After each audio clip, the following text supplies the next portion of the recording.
پہلا وقت رات کو آنکھ کھولے، گھر میں کوئی بیمار ہے، ویسے بجلی چلی گئی ہے، یہ کلمات کہہ دو، سبحان اللہ والحمد للہ ولا الہ الا اللہ واللہ اکبر ولا حول ولا قوة الا باللہ اللہم ارحمنی وارزقنی وعافنی۔ یا اللہ رحم بھی فرما، رزق بھی عطا فرما اور عافیت سے بھی نواز۔ اتنے کلمات کہہ کے جو دعا کرتا ہے اس وقت رات کی تاریکی میں سحری سے پہلے، وہ کبھی رد نہیں ہوتا۔ دوسرا وقت اذان ہو رہی ہے، دعا کیجیے، خاموشی سے دعا جاری رکھیے، باتیں بند کیجیے۔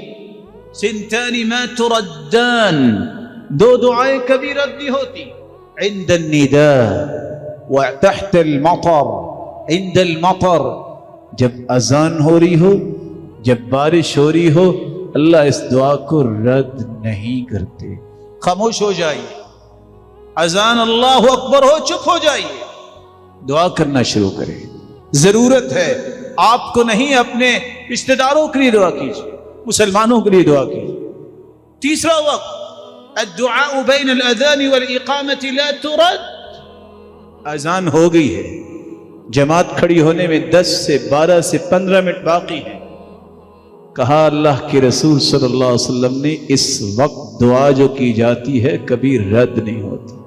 کہ اللہ کے رسول پھر کون سی دعا مانگے؟